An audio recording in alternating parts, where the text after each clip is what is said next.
Assalamualaikum warahmatullahi wabarakatuh, kawan-kawan semua, insan pengadaan di seluruh Indonesia. Berjumpa kembali dengan aku Syarif Rahman, dengan Arif, Bapak Ibu semuanya. Salam kenal, bagi yang belum mengenal izinkan saya memperkenalkan diri. Ini adalah kartu nama saya dipanggil Arif, saya adalah fungsional pengelola pengadaan ahli media. Dan saya juga dari Ikatan Fungsional Pengadaan Indonesia (IFI), Ikatan Ahli Pengadaan Indonesia (IAPI), dan keseharian bekerja di Badan Meteorologi, Klimatologi, dan Geofisika (BMKG). Bapak Ibu semua. Kemudian saya juga penulis buku, Bapak Ibu. Ini buku saya PPS 16 dan tahun 2018, dan SPSE, Panduan Dokumentasi Perencanaan Pemilihan Penyedia dan Kontrak Pengadaan Pemerintah, penerbit Gramedia di tahun 2018 yang lalu.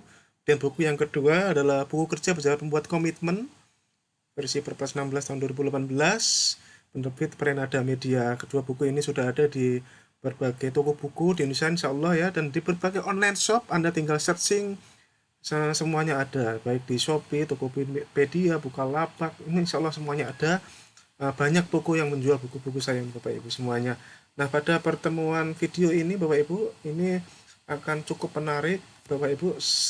Ini melanjutkan video sebelumnya mengenai peraturan kode etik ya. Kalau video sebelumnya mengenai peraturan Kementerian Lembaga Perangkat Daerah tentang Kode Etik itu ditujukan untuk pegawai UKPBJ selain Jakfung. Kalau Anda lihat template yang saya berikan, ada satu pasal namanya pasal pengecualian, yaitu peraturan itu tidak berlaku untuk yang menduduki sebagai Jakfung pengelola pengadaan. Baik, jabat-jabat fungsional pengelola pengadaan tidak menggunakan peraturan tentang kode etik pegawai UKPBJ, tapi menggunakan kode etik yang dikeluarkan oleh Ikatan Fungsional Pengadaan Indonesia, Bapak Ibu. Ya, ini juga sudah diamanahkan di Permenpan RB 29 2020 tentang jabatan fungsional pengelola pengadaan barang jasa di pasal 54 ayat 4. Ya, ini adalah tampilan depan di Permenpan RB 29 2020 tentang jabatan fungsional pengelola pengadaan, Bapak Ibu. Oke. Ini kita lanjut aja. Nah, ini Bapak Bu di pasal 54 Anda lihat bisa di sini bahwa salah satu tugas Ikatan Fungsional Pengadaan adalah menyusun kode etik dan kode perilaku profesi ya, dan mengingatkan kembali juga di video sebelumnya bahwa organisasi profesi jabatan IPJ adalah IFPI. Kemudian pengelola PBJ wajib menjadi anggota IFPI, dan di sini adalah salah satu tugas IFPI adalah menyusun kode etik dan kode perilaku. Di ayat 5 dijelaskan bahwa kode etik dan kode perilaku profesi sebagaimana dimaksud di ayat 3 dan 4 huruf A ditetapkan oleh IFPI ya, ditetapkan oleh IFPI setelah mendapat persetujuan dari instansi pembina. Nah, instansi pembina dalam pengadaan barang jasa tentu saja adalah LKPP, Lembaga Kebijakan Pengadaan Barang Jasa. Dan alhamdulillah Bapak Ibu, nah ini saya langsung bisa saya sharingkan ke Anda semuanya. Pada tanggal 2 Juli 2019 yang lalu, sudah cukup lama ya,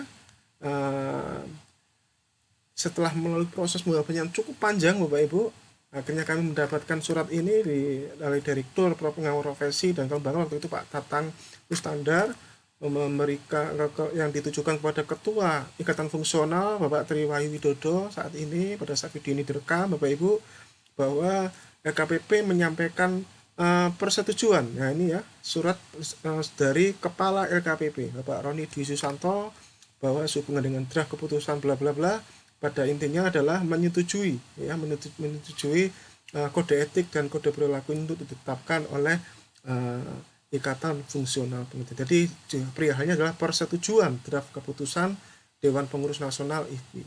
Ya, akhirnya Bapak Ibu, Ikatan Fungsional Pengadaan mengeluarkan dokumen yang disebut dengan kode etik dan kode perilaku profesi fungsional pengelola pengadaan barang jasa. Ya, seperti itu. Saya izinkan saya men-sharingkan pada Anda semua. Nanti Anda bisa bedakan apa sih bedanya kode etik yang kemarin di peraturan kode etik dengan yang punya di Ikatan Fungsional. Insya Allah Bapak Ibu Anda lihat tidak akan jauh berbeda, hanya saja penegakannya akan sedikit berbeda Bapak Ibu. Jadi akan ada di sini Bapak Ibu bagian-bagian ya, pasal 1 tentang istilah dan pengertian, maksud tujuan, pasal 3 prinsip pengadaan, pasal 4 kode etik dan kode perilaku, pasal 5 tentang pedoman praktiknya, pasal 6 dan kode perilaku profesi fungsional, pasal 7 majelis pertimbangan kode etik, kemudian sanksi dan penutup, Bapak Ibu. Kita lihat ya. Jadi ini adalah lampiran dari surat tadi yang dari persetujuan ini akhirnya IPI mengeluarkan yang sudah ditetapkan Bapak Ibu. Jadi yang sudah ditetapkan ini saya share ke Anda semuanya, yang sudah ditetapkan sama persis dengan yang lampiran yang surat dari kepala LKPP tadi Bapak Ibu. Oke, saya share. Nah, ini dia. Ya, ini sudah ditetapkan, sudah diberikan nomor kode etik.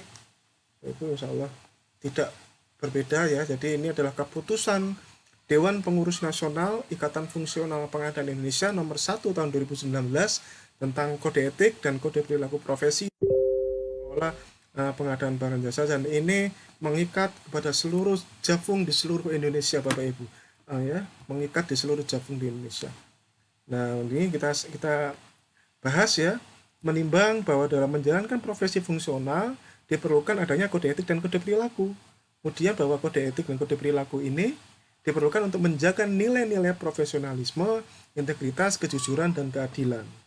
Dan bahwa berdasarkan pertimbangan di atas perlu ditetapkan kode etik dan kode perilaku. Mengingatnya di sini disinggung Undang-Undang 2899 tentang penyelenggara negara yang bersih dan bebas KKN, kemudian Undang-Undang 11 2008 tentang informasi dan transaksi elektronik, Undang-Undang 5 2014 tentang ASN, PP 11 2017 tentang manajemen PMS, kemudian PP 53 Bapak Ibu, PP 53 tahun 2010 tentang disiplin PNS ya, kemudian Perpres 16 tentunya, Permenpan RB 77 yang sekarang sudah berubah Permen RB 29 sudah disempurnakan lagi ya. Anggaran dasar IPI pasal 8/12 juga surat keputusan IPI nomor 8 dan tentang tim penyusun kode etik dan kode perilaku. Jadi jauh sebelum kode etik dan kode perilaku ini keluar, IPI mengeluarkan keputusan SK mengenai tim. Ada timnya sendiri menyusun dan dibahas secara intens dengan LKPP Bapak Ibu, dan akhirnya keluarlah keputusan ini memutuskan kode etik dan kode perilaku yang mengikat ke seluruh jabatan fungsional pengelola pengadaan. Nah, dengan ditetapkan kode etik ini, maka semua fungsional pengelola pengadaan wajib tunduk dan berpedoman pada kode etik dan kode perilaku profesi fungsional pengelola pengadaan barang dan jasa. Jadi kalau misalkan Anda tanya, ini hanya berlaku untuk anggota IPI? Tidak. Anda lihat di sini ya. Di sini bahwa kode etik ini mengikat untuk semua fungsional pengelola pengadaan. Ya, wajib tunduk. Kemudian seluruh pengurus nasional dan pengurus wilayah IPI wajib menyebarluaskan kode etik dan kode. Oleh karena itulah saya di sini membuat konten yang insya Allah bisa Anda gunakan. Sebenarnya ini sudah cukup lama, tapi baru sempat dibikin sekarang ya. Ya, tanggal 2 Agustus 2019 ya, jadi sudah setahun lebih ya kode etik ini sudah berlaku Bapak Ibu. Nah, kemudian di pasal 1 menentukan terkait klausul-klausul ya, istilah-istilah pengertian tentang kode etik, kode perilaku. Jadi di sini disingkat dengan KIKPP-FPPBJ, yaitu norma, sikap, dan perilaku yang harus dipahami dan dilaksanakan oleh fungsional pengelola pengadaan dalam menjalankan tugas dan tanggung jawabnya, serta dalam menggunakan hak dan kewenangannya baik sebagai individu profesional maupun sebagai bagian dari pemerintah. KIKPP FPPBJ berisi kewajiban, tanggung jawab, tingkah laku, dan perbuatan sesuai dengan nilai-nilai hakiki profesi yang dikaitkan dengan nilai-nilai yang hidup dan berkembang dalam masyarakat serta pandangan hidup bangsa negara. Ya, kemudian istilah-istilah yang lain, istilah-istilah yang biasa ada di Perpres 16 dicopas di sini, pengertian pengadaan barang jasa. Kemudian Ikatan Fungsional Pengadaan Barang Jasa disingkat IFPI adalah organisasi profesi jabatan fungsional pengelola pengadaan. Fungsional pengadaan adalah pejabat fungsional yang diberi tugas, tanggung jawab, wewenang dan hak secara penuh oleh pejabat yang berwenang untuk melaksanakan pengadaan barang jasa. Nah, di sini juga ada arti dari kata pelanggaran. Adalah segala perbuatan dalam bentuk ucapan, tulisan, atau perilaku fungsional yang bertentangan dengan KIKPP FPPBJ, ya. KIKPP FPPJ. Apa itu? Kode etik dan kode perilaku, ya. Di sini ya, kode etik dan kode perilaku ya, kode etik dan kode perilaku profesi. Nah, di sini ada istilah kewajiban, yaitu perbuatan yang harus dilaksanakan oleh Jafung, perbuatan yang tidak boleh dilakukan oleh Jafung. Sanksi, nah sanksi administrasi yang dikenakan kepada fungsional inilah yang menjadi titik kunci dari peraturan kode etik ini, Bapak Ibu, ya, bahwa setidaknya ini menjadi ikhtiar Bapak Ibu untuk para Jafung yang melakukan kesalahan-kesalahan administratif supaya tidak serta-merta dengan mudahnya terseret ke pidana dan berujung penjara. Sehingga dengan kode etik ini nantinya diusahakan maka dialihkan ke proses prosedur penanganan kode etik nanti yang akan dibahas di pasal-pasal di bawahnya itu. Karena sanksinya adalah sanksi administrasi, ya, relevan dengan kesalahan administrasi, ya. Karena kita juga melihat, tidak bisa menutup mata, ya, banyak kesalahan yang sebenarnya bersifat administratif, ya, bahkan yang kesalahan yang punya uang negara pun belum keluar gitu, ya, itu diseret-seret ke pidana dan ujung-ujungnya penjara, ya, seperti itu. Nah, ini di tugas sendiri sanksinya adalah administrasi. Nah, kemudian ada istilah komite kode etik dan kode perilaku profesi, yaitu organ pendukung Dewan Pengurus Nasional yang mengawasi kepatuhan Jafung terhadap pelaksanaan KIKPP FPPBJ. Jadi ada organ atau timnya untuk mendukung DPN, Dewan Pengurus Nasional. Kemudian ada istilah Majelis Pertimbangan Kode Etik dan Kode Perilaku Profesi. Yaitu terdiri dari perwakilan penasihat IFPI dan ketua divisi IFPI yang ditunjuk dan diangkat oleh Ketua Umum IFPI melalui rapat terbatas Dewan Pengurus Nasional IFPI yang memiliki tugas melakukan penegakan, pelaksanaan, dan penyelesaian pelanggaran KIKPP. Jadi nanti ada majelisnya yang ditunjuk seperti ini. Oke, sekarang di pasal 2, Bapak Ibu semuanya, tentang maksud dan tujuan. KIKPP dimaksudkan sebagai acuan dalam rangka menegakkan disiplin dan pedoman perilaku fungsional pengadaan. Nah, penegakan kode etik ini bertujuan untuk menciptakan kepastian dan kesepahaman dalam penerapan KIKPP, Bapak Ibu. Jadi dengan adanya penegakan ini akan menciptakan suatu kepastian dan kesepahaman, ya. Kemudian di pasal 3 dijelaskan mengenai prinsip-prinsip pengadaan. Ini sama persis dengan di Perpres 16, ya. Hanya saja di sini ditambahkan penjelasan. Kalau sebagian Anda mungkin bertanya, loh, penjelasan di Perpres, kalau dulu di Perpres 54 kan ada bab penjelasan, ya, mengenai prinsip-prinsip pengadaan. Nah, sekarang ditemukannya di mana penjelasan itu? Ditemukan justru di Kode Etik Ikatan Fungsional Pengadaan ini, Bapak Ibu.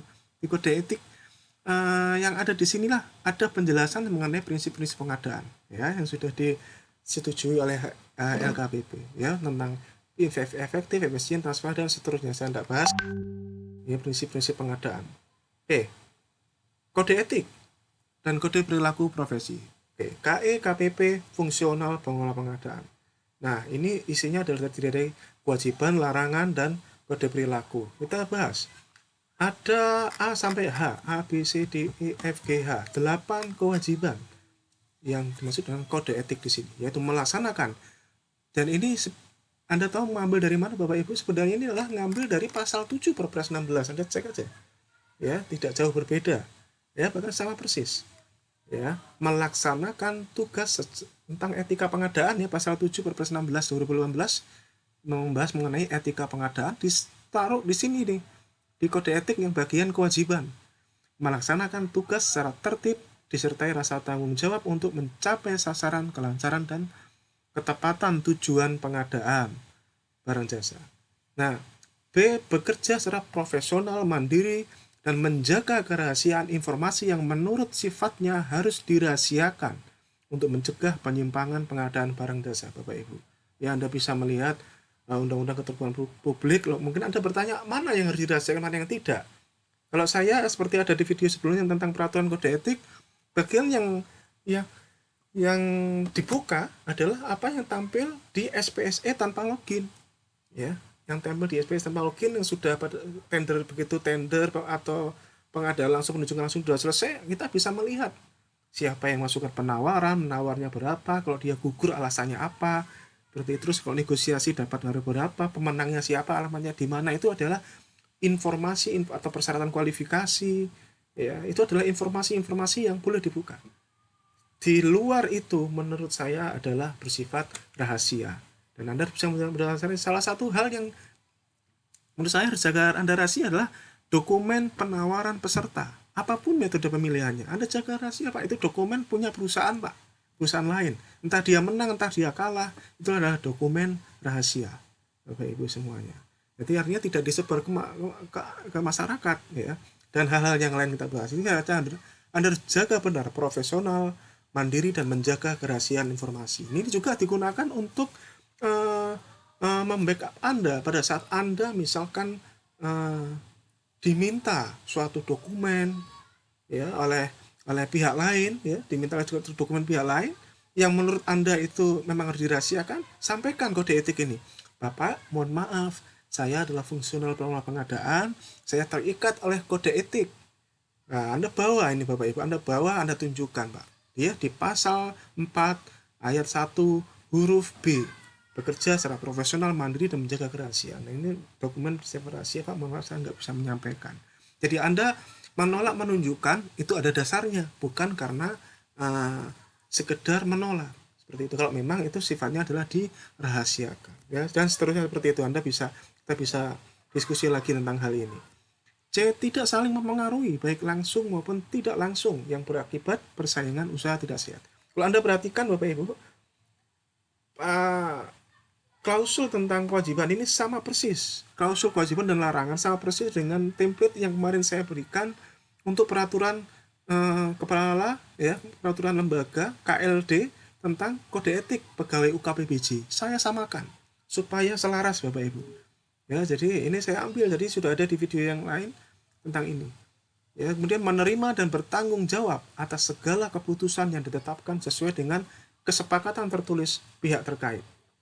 Ya, menerima dan bertanggung jawab atas segala keputusan yang ditetapkan sesuai dengan kesepakatan tertulis pihak terkait. Itulah sudah suatu kode etik. Jadi kalau segala sesuatu tertulis, ya, jadi Anda harus menerima dan bertanggung jawab. Ya, contohnya, ya, kalau Anda Pokja sudah melakukan review dengan PPK, sudah diberita acarakan, kemudian disusunlah dokumen pemilihan dan sebagainya. Jadi artinya Anda sudah dinyatakan menerima dan bertanggung jawab. Itu secara etika seperti itu. Menghindari dan mencegah terjadinya pertentangan kepentingan pihak yang terkait, baik secara langsung maupun tidak langsung, yang berakibat persaingan usaha yang tidak sehat dalam pengadaan barang jasa. Itu sedapat mungkin Anda hindari Bapak Ibu, ya, sedapat mungkin Anda hindari. Ya, saya mengajak kita semua kalau pengadaan barang dan jasa menentukan persyaratan penyedia apapun, kita fokus ke barang jasanya aja. Kalau penyedianya Bapak Ibu, kita buka saja. Yang penting adalah memiliki izin usaha dan persyaratan-persyaratan pengalaman yang relevan dengan nama paketnya. Itu aja. Selebihnya tidak usah kita aneh-aneh persyaratan. Yang penting adalah kita kuatkan barang atau jasa yang kita butuhkan. Kita fokus saja ke situ, ya. Seperti itu. Jadi kita buka saja. Kita fokus ke barang jasanya. Percayalah, penyedia itu tidak, pada prinsipnya kalau dia tidak akan masuk ke penawaran kok kalau dia merasa tidak mampu. Karena memang kalau ikut, para pelaku usaha itu sudah tahu, Pak. Kalau ikut pengadaan pemerintah, itu kalau gagal blacklist. Ya, kalau gagal blacklist. Ini mereka sudah tahu. Oke. Ini menghindari dan mencegah pemborosan dan kebocoran keuangan negara. Nah, menghindari dan mencegah penyalahgunaan wewenang dan atau kolusi. Ya, ini jangan sampai terjadi. Menghindari dan mencegah penyalahgunaan. Tidak menerima, tidak menawarkan, atau tidak menjanjikan untuk memberi atau menerima hadiah, imbalan, komisi, rabat, dan apapun, dan atau kepada siapapun yang diketahui atau patut diduga berkaitan dengan pengadaan barang jasa. Oke, saya kira ini sudah clear, tidak perlu kita perjelas lagi. Hati-hati dengan hal yang satu ini Bapak Ibu. Di zaman secanggih ini apapun bisa didokumentasikan, walaupun WhatsApp sekalipun. Ya, hati-hati. Ya, kita jaga integritas saja Bapak Ibu, cari aman. Ya, dalam pengadaan melaksanakan tugas, setiap fungsional dilarang. Nah, ini bagian yang dilarang. Nah, bagian yang dilarang nanti ada hukum, ada komitmen atau konsekuensi sanksi bagian yang dilarang. Ya, ada A sampai H sama juga. Ya, ini sama persis dengan peraturan eh, tentang kode etik pegawai UKWBJ sama. Ya, tidak akan beda Bapak Ibu. Meminta dan atau menerima imbalan dalam bentuk apapun dari penyedia atau calon penyedia, kuasa atau wakilnya baik langsung maupun tidak langsung, atau perusahaan yang mempunyai afiliasi dengan penyedia barang jasa. Ya, tidak ada ruang lagi sudah. Walaupun tidak langsung dari penyedia atau calon penyedia. Afiliasinya saya sudah melanggar kode etik Bapak Ibu. Ya, ini hati-hati kalau yang ini Bapak Ibu. Ya, memberikan data dan informasi yang tidak benar dan atau segala sesuatu yang belum pasti atau diputuskan. Nah, ini bisa Anda jadikan backup ya. Seperti tadi saya ceritakan, kalau Anda diminta oleh pihak lain untuk menyampaikan dokumen yang masih dalam evaluasi penawaran contohnya. Jadi kan masuk jalan klausul ini nih, dan atau segala sesuatu yang belum pasti atau diputuskan. Ya, belum tentu tuh. Ya, belum tentu lulus atau tidak lulus, masih evaluasi. Ya, jangan sampai Anda sebar luaskan atau Anda berikan ke pihak lain. Kalau masih evaluasi benar, itu contohnya seperti itu contoh, dan bisa kita diskusikan contoh-contoh yang lain. Dan jelas kita semua bisa memahami ya kalimat ini ya, memberikan data dan informasi yang tidak benar dan atau segala sesuatu yang belum pasti atau diputuskan. Dan larangan C, menggunakan fasilitas atau sarana kantor untuk kepentingan pribadi, kelompok, dan atau pihak lain. Ya, menggunakan fasilitas atau sarana kantor untuk kepentingan pribadi, kelompok, atau pihak lain. Itu jangan sampai seperti itu ya. Kemudian melakukan pengaturan tender. Nah, ini berbahaya, kalimat kata di depannya sudah menakutkan Bapak Ibu. Melakukan pengaturan tender dengan calon penyedia, kuasa atau wakilnya baik langsung maupun tidak langsung, atau perusahaan mempunyai afiliasi dengan calon penyedia di luar kantor baik dalam jam kerja maupun di luar jam kerja. Oke, melakukan pengaturan tender. Pengaturan tender lah dengan kata kuncinya. Ya, ini uh, bisa menjadi pasal karet sebenarnya Bapak Ibu. Pengaturan tender itu kayak gimana? Tapi yang penting Anda jaga ini supaya memang benar tidak ada pengaturan tender. Jangan sampai terbukti ada pengaturan tender, ya, karena ini akan sangat berat konsekuensi yang akan diterima nanti kalau Anda terbukti melakukan pengaturan tender, ya. Kemudian melaksanakan proses pemilihan penyedia yang diskriminatif alias pilih kasih. Nah, ini terlihat biasanya yang diopuk-opuk dari sini adalah persyaratan nih, persyaratan kualifikasi, persyaratan teknis. Hati-hati, ya. Yang penting adalah sesuai dengan aturan yang ada, ya. Kalau penunjukan langsung ya memang harus mengarah menjadi penunjukan langsung. Kalau tender ya, dan Anda harus bedakan metode pemilihan yang kompetitif dengan yang tidak kompetitif. Ya, kalau yang tidak kompetitif oke lah ya, kita memang harus sesuai kebutuhan, sesuai memenuhi kriteria tertentu yang sudah diatur, atau memang nilainya memenuhi threshold pengadaan langsung. Oke, itu tidak kompetitif. Tapi kalau metode pemilihan yang kompetitif, tender cepat, seleksi, ya itu Anda harus membuat satu persyaratan yang minimal memenuhi dua pelaku usaha, karena namanya juga proses metode yang kompetitif. Ya, hati-hati dengan yang ini Bapak Ibu. Pastikan, karena ini masuk ke klausul larangan kode etik. Larangan kode etik huruf F adalah melakukan pertemuan dengan calon penyedia yang sedang mengikuti proses tender di luar proses tender. Oke, di luar proses tender. Jadi ini yang benar Bapak Ibu ya. Jadi melakukan pertemuan dengan calon penyedia yang sedang mengikuti proses tender di luar proses tender. Artinya Bapak Ibu, pada saat Pokja pemilihan melakukan tender, maka jangan melakukan pertemuan dengan calon penyedia di luar proses tender. Berarti Anda boleh melakukan pertemuan yang di dalam proses tender. Apa itu? Misal pemberian penjelasan lapangan, ketemu dengan calon penyedia kalau memang diperlukan.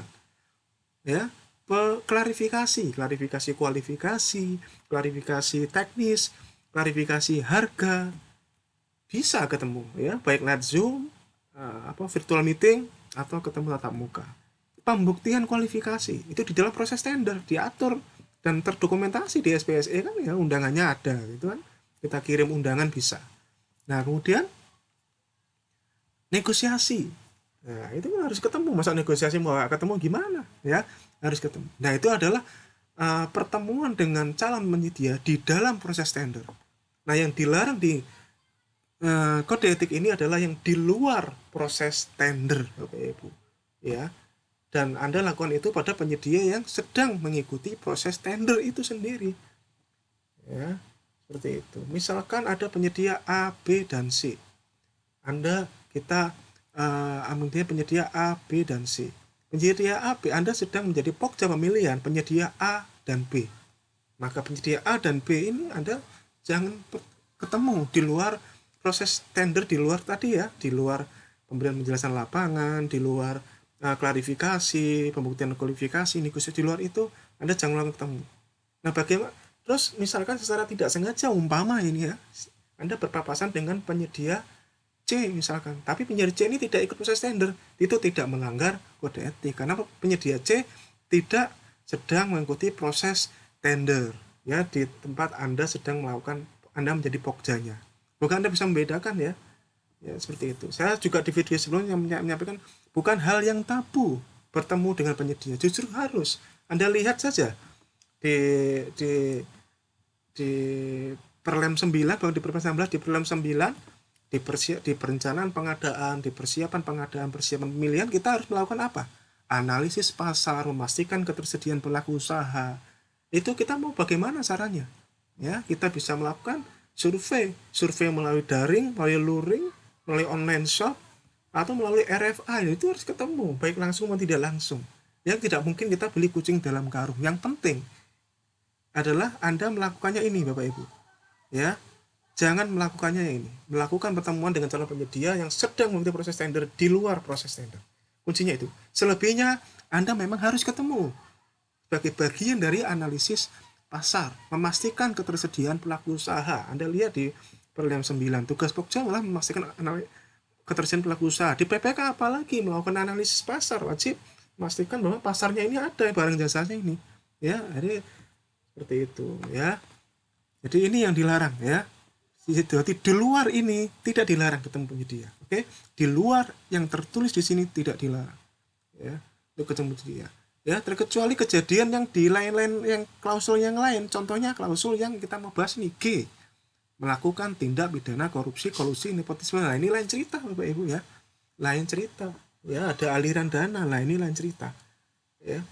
Ya pasti ada hubungannya atau tidak ada hubungannya dengan proses tender. Kalau ini ya sudah pasti ya, tidak perlu bahas ya. Hati-hati dengan yang ini ya, KKN dengan pihak Kementerian Lembaga Perangkat Daerah dalam pelaksanaan pengadaan. Dan terakhir hal adalah mengucapkan perkataan dan atau menuliskan kalimat yang tidak etis dan bersifat melecehkan atau melanggar kesusilaan kepada calon penyedia atau penyedia barang jasa, kuasa atau wakilnya, baik langsung maupun tidak langsung, atau perusahaan yang punya afiliasi dengan penyedia barang jasa atau masyarakat. Ya, inilah kita jaga etika kita Bapak Ibu ya, jangan sampai melakukan pelecehan atau melanggar kesusilaan. Anda para jafung, Anda harus jaga itu Bapak Ibu. Oke. Kemudian di ayat 3, setiap fungsional pengelola pengadaan wajib berperilaku. Nah, ini kode perilaku nih. Ya, atau disebut dengan etika sosial. Nah, ada A sampai H lagi ya. Bertanggung jawab dan menjunjung tinggi kehormatan serta martabat profesi. Bersedia untuk berbagi pengalaman dan wawasan pengadaan kepada rekan seprofesi. Contohnya seperti yang saya lakukan Bapak Ibu sekarang ini. Bapak Ibu. Ya, tidak, kita untuk berbagi pengalaman tidak perlu menunggu hebat. Bapak Ibu. Apapun yang ada di otak Anda yang menurut Anda itu positif, konstruktif, share aja. Share aja di banyak media sekarang, mudah sekali. Ya, apalagi untuk rekan-rekan seprofesi. Ya, itu adalah kode perilaku yang diharapkan di dalam peraturan ini Bapak Ibu. Bersedia memberikan dukungan pada rekan seprofesi dalam pengembangan dan peningkatan kompetensi. Nah, ini saya sampaikan, kalau Anda sedang mengikuti peningkatan kompetensi, mau melakukan uji kompetensi, silakan Anda sampaikan di grup WhatsApp atau Anda WhatsApp saya. Kami semua yang ada di Ikatan Fungsional Pengadaan ada master-master yang hebat-hebat Bapak Ibu. Penasihat IV luar biasa semua, ada Bang Samsung Ramli di situ. Ya, Master of Procurement-nya Indonesia. Ada banyak sekali kawan-kawan di IFP ini akan membantu Anda bagaimana uji kompetensi, meningkatkan kompetensi. Akan dibantu semuanya nanti. Ya, itu adalah kode perilaku yang diharapkan di sini ya. Seperti ini. Dan ini juga saya sampaikan ke kawan-kawan yang sudah memiliki kompetensi yang tinggi, jangan pelit, bantu kawannya untuk mengembangkan dan meningkatkan kompetensinya. Ya, bantu. Seperti itu. Kemudian kode perilaku berikutnya adalah senantiasa menghormati hak-hak dan menjaga kepercayaan rekan seprofesi. Ya, kita harus menjaga hak dan menjaga kepercayaan, trust, berperan dalam mengembangkan organisasi profesi. Ya, apapun kalau Anda punya ide apapun Bapak Ibu sampaikan di grup WhatsApp maupun Telegram di IFP yang sudah menjadi anggota IFP nanti silahkan. Ya, seperti itu. Atau Anda belum menjadi anggota IFP, ya Anda lihat ya, Anda sampaikan usulan-usulan, silahkan. Nanti kita akan bicarakan, kita akan diskusikan Bapak Ibu. Kita terima kasih sekali ya Pak, ada usulan-usulan misalkan. Hal-hal yang bersifat produktif, konstruktif untuk perbaikan pengadaan barang dan jasa di Indonesia. Kemudian menghindari tindakan yang berindikasi gratifikasi, kolusi, nepotisme, dan atau konflik kepentingan dalam proses pengadaan. Hindari hal-hal ini. Terus G, bersikap netral terhadap semua calon penyedia barang jasa. Ya, netral, Bapak Ibu. Kita sekali lagi kalau pengadaan barang jasa saya mengajak kita fokus ke performan indikator kinerja dari barang jasa yang kita butuhkan. Penyedianya bebas saja silahkan. Ya, seperti itu. Dan yang H adalah saling menghormati dan menghargai profesi lain. Oke.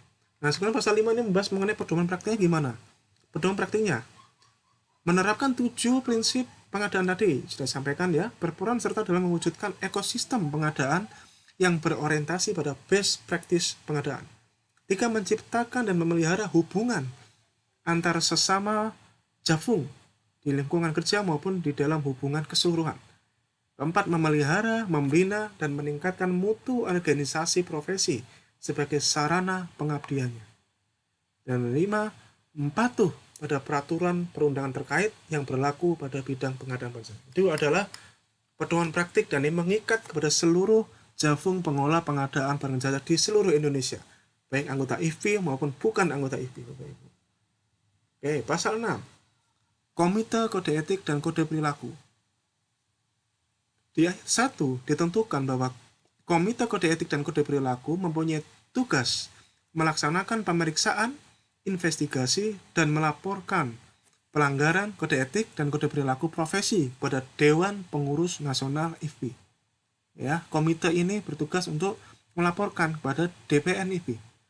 Nah, Komite Kode Etik dan Kode Perilaku ini terdiri atas perwakilan Dewan Penasehat dan Ketua Divisi Pengurus Nasional IFPI. Jumlah anggota Komite Kode Etik dan Kode Perilaku sebagai dimaksud berjumlah gasal. Ya, jadi ini seperti itu. Nah, kemudian Majelis Pertimbangan Kode Etik. Nah, dalam rangka menindaklanjuti rekomendasi Komite Kode Etik dan Kode Perilaku Profesi, Dewan Pengurus Nasional membentuk majelis ya yang bertujuan untuk menegakkan KIKPP, EWBJ, dan menjamin profesionalisme fungsional, Bapak Ibu. Oke, jadi ini kalau kita bandingkan dengan peraturan kode etik tentang pegawai UKBBJ, Komite Kode Etik dan Kode Perilaku ini sama tugasnya seperti sekretariat, ya sekretariat majelis, ya pertimbangan kode etik. Ya, saya sampaikan di video yang lain mengenai peraturan tentang kode etik bagi UKBBJ ada sekretariatnya. Nah, sekretariatnya kalau di kode etik Jafung ini adalah komite kode etik yang menentukan dugaan-dugaan awal. Ya, begitu ada dugaan-dugaan awal, nah inilah maka dibentuklah majelis pertimbangan kode etik. Ya, dalam rangka menindaklanjuti rekomendasi komite kode etik, Dewan Pengurus Nasional membentuk majelis pertimbangan KIKPP FEBC yang bertujuan menegakkan KIKPP FEBC dan menjamin profesionalisme. Jadi dan sifatnya adalah ad hoc. Artinya hanya dibentuk apabila ada fungsional pelanggaran terhadap KIKPP. Oke. Jadi sudah ada dugaan awalnya, dan dugaan awalnya ini siapa yang melaporkan? Komite Kode Etik tadi. Ya, kalau di peraturan kode etik tentang pegawai UKBPC ini adalah sekretariatnya. Begitu ada dugaan awal, maka dilaporkanlah ke DPN IB untuk dibentuk majelis yang sifatnya per kasus. Oke, jadi majelis ini sifatnya per kasus, ya. Sifatnya adalah ad hoc. Anggotanya 5 orang di sini. 1 orang ketua merangkap anggota, 1 orang sekretaris merangkap anggota, dan 3 orang anggota. Dan ini adalah nanti akan ditentukan ya oleh DPN IFB.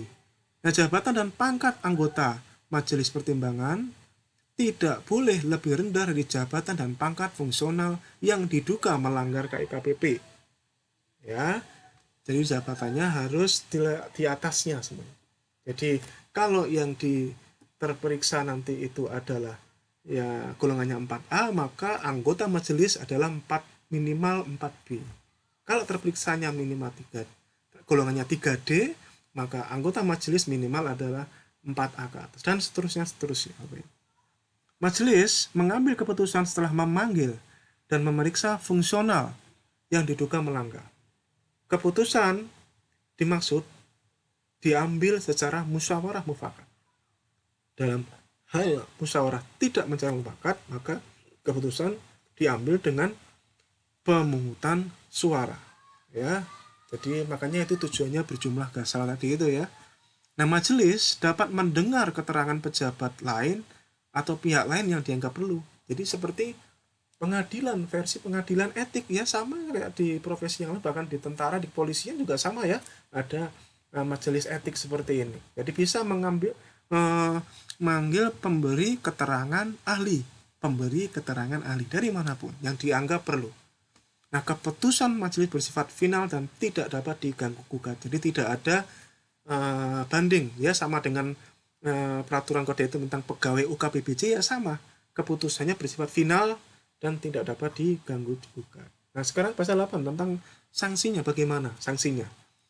Fungsional yang pengelola pengadaan yang terbukti melakukan pelanggaran dapat dikenakan sanksi berdasarkan rekomendasi majelis pertimbangan. Sanksi yang diberikan mengacu pada peraturan perundang-undangan yang berlaku tentunya ya. Nah, rekomendasi disampaikan kepada fungsional pengelola pengadaan yang bersangkutan. Badan kepegawaian SDM di instansi yang bersangkutan. Kemudian juga disampaikan KPP dan juga tentunya di Dewan Pengurus Nasional. Ya inilah ya Bapak Ibu yang membedakan. Jadi di di kode etik dan kode perilaku yang dikeluarkan oleh IB ini, sanksi itu tidak diatur secara mendetail, tapi menggunakan bahasa umum seperti ini. Sanksi yang diberikan mengacu pada peraturan perundang-undangan yang berlaku. Ya, jadi ada suatu fleksibilitas. Berbeda dengan yang kemarin ya. Di peraturan kode etik tentang pegawai UKBPC sudah diatur kalau yang sanksi itu kalau melanggar kode etik yang ini, kalau yang sedang yang ini, kalau yang berat yang ini. Tapi yang dikeluarkan IFB itu klausulnya adalah klausul yang bersifat fleksibel Bapak Ibu ya.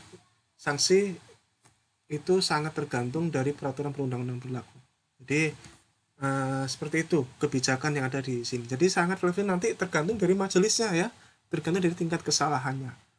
Ya, seperti itu. Karena ini adalah kode etik yang tentunya lintas kementerian. Jadi di anggota majelis itu harus sangat berhati-hati, makanya memilih tidak menentukan seperti yang di draft peraturan kode etik tentang pegawai UKBPJ, tapi memilih untuk menggunakan bahasa mengacu pada peraturan perundang-undangan yang berlaku ya, supaya ada fleksibilitas. Gitu. Kita harus hati-hati karena ini adalah lintas kementerian, lembaga, perangkat daerah. Di pasal 9 penutup, keputusan ini berlaku sejak tanggal ditanggung. Jadi sudah berlaku Bapak Ibu tanggal 2 Agustus 2019 yang ditentangkan oleh Bapak Tri Widodo ya, dari Batan. bahwa ini kode etik sudah berlaku. Oke, Bapak Ibu, saya kira seperti itu adalah kode etik, dan kembali kita sampaikan bahwa kode etik ini sudah disetujui ya, sudah disetujui oleh LKPP melalui surat kepala LKPP nomor 104 garing KA garing 06 garing 2019 tanggal 14 Juni 2019 bahwa draft bahwa kode etik dan kode perilaku profesi yang tadi kita bahas tadi ini sudah disetujui oleh LKPP, dan itu juga sesuai dengan amanah di Permen PAN RB pasal 54 ayat 5 bahwa kode etik dan kode perilaku ditetapkan oleh IFPI setelah mendapat persetujuan dari instansi pembina, dan ini sudah berlaku. Nah, dengan adanya kode etik ini Bapak Ibu, seperti yang tadi disampaikan, ini satu paling enggak ikhtiarnya adalah kalau Anda memang pelanggaran yang administratif Bapak Ibu, ya administratif ya, bukan yang terkait KKN ya, terkait aliran dana itu berbeda. Itu maka komite kode etik itu bisa Bapak Ibu, bisa menggulirkan ini ke DPN ya, ke DPN untuk dibuat majelis pertimbangan kode etik, sehingga fungsional itu akan berpotensi dijatuhkan sanksi-sanksi yang sifatnya administratif kalau memang kesalahannya adalah kesalahan administratif. Misalnya contoh kesalahan administratif itu misalkan tidak boleh menjadi pokja dalam 2 tahun ke depan atau 4 tahun ke depan, tidak boleh menjadi PPK dalam 2 tahun ke depan, misalkan seperti itu ya, administratif. Atau mengacu pada PP 53 ya, PP 53 tentang disiplin ASN, disiplin PNS, mengacu pada kalimat-kalimat yang ada di situ ya, ditunda kepangkatan misalkan, ditunda atau hal-hal yang terkait dengan disiplin PNS yang ada di itu dijadikan acuan Bapak Ibu. Jadi artinya kalau memang kesalahannya adalah kesalahan administratif, bukan terkait aliran dana ya, administratif, maka insya Allah majelis pertimbangan kode etik akan memberikan sanksi-sanksi yang beradministratif. Jadi artinya tidak dipenjara. Ya, itulah ikhtiar kita Bapak Ibu. Manfaat dari kode itu selain juga kode itu dan kode perilaku ini mengikat ya, menjadi semangat kita, menjadi jiwa kita dalam melaksanakan proses pengadaan barang jasa. Manfaatnya adalah ya setidaknya sedikit-sedikit, nggak ujung-ujungnya semua itu penjara lah ya, atau semua harus APH ya, seperti itu adalah manfaat, salah satu manfaat yang untuk kode etik. Sekian Bapak Ibu, ini adalah sharing kami mengenai kode etik dan kode perilaku profesi, semoga bisa dimanfaatkan. Dan sekali lagi, kode etik dan kode perilaku profesi ini berlaku untuk seluruh fungsional pengelola pengadaan yang berjumlah 2000-an yang saat ini baik menjadi anggota IFPI maupun tidak menjadi anggota IFPI. Dan saran saya seperti di video sebelumnya, ingat Bapak Ibu, kita ingatkan kembali di Permen PAN RB bahwa pengelola PBJ wajib menjadi anggota IFPI. Wajib menjadi anggota IFPI. Itulah gunanya menjadi anggota IFPI, supaya setidaknya Anda mendapatkan advokasi dan memberikan rekomendasi atas pelanggaran kode etik dan kode perilaku, supaya Anda setidaknya tidak terhindar dari potensi-potensi pidana penjara kalau memang kesalahannya administratif. Oke? Baik.